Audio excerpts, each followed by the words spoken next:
Hello everyone, welcome to Tech Trends with Nasir. In our last video, we started exploring the journey for a career in SQA. Today we will be discussing the roles in a software industry. So at first, let us start with Scrum Master. So what does a Scrum Master do? A Scrum Master is an individual who ensures a project team successfully implements the Scrum principles in a project. They lead the team meetings and coach the team to follow the Scrum practices while supporting individual members and resolving the issues.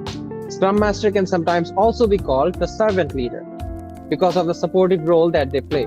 The specific tasks of a Scrum Master might include facilitating meetings, including the daily stand-ups, sprint planning, retrospective meetings, addressing the issues that hinders a team member's capacity to work, fostering the good communication and teamwork within the team. Now let us look at what does a project manager do. A project manager is a professional who organizes the team to ensure that the projects are met within the estimated time, estimated budget, and also fulfill the business goals. They are often tasked with leading meetings, creating the schedules, and managing budgets. They mainly define the project scope and goals. Now let us look at the main difference between a Scrum Master and a project manager. Many of us are confused about the role of a Scrum Master and a project manager, as sometimes they both are nearly the same.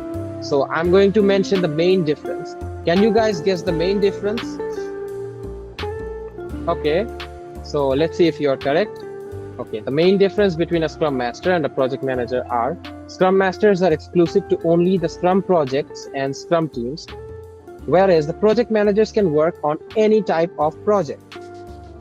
The Scrum Masters are focused on making sure that the project team follows the Scrum principles and making sure that the principles or the Scrum procedures are followed properly.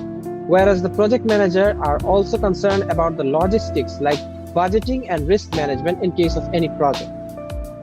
Now let us look at the roles of a business analyst. A business analyst identifies the business goals when the meeting with the client is held during planning any project. The business analyst documents the requirements. We call it a BRD. So in the BRD, the scope of the whole project is defined.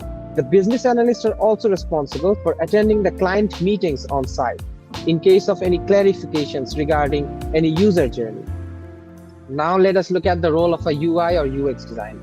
The UI or UX designer mainly designs the user interface based on collecting the BRD from the client, which is approved after the business analysts and the project manager sit with the client and discuss what requirements do the client want to input. After the BRD is compiled, it is then shared with the UI or the UX engineers so that the UI or the UX engineers can design the user interface. And after the user interface is designed, the user interface is then shared with the tech lead, who is a senior developer.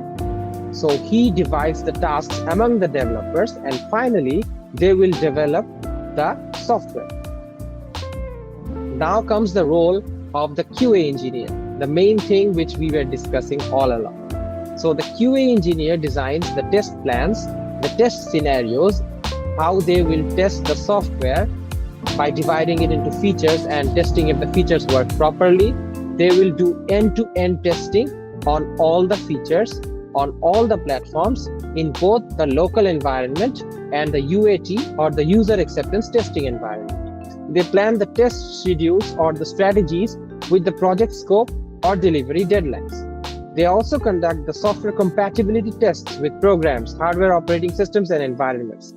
They also have to monitor the bug resolution efforts and track the successes. They review the software documentation to ensure technical accuracy, compliance, or also work to mitigate the risks.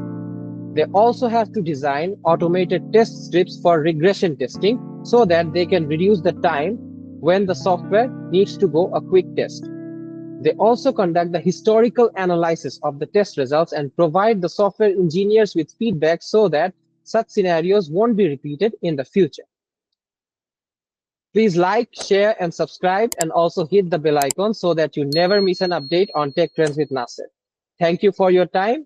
If you have any concerns, please let me know. Please comment below. Thank you.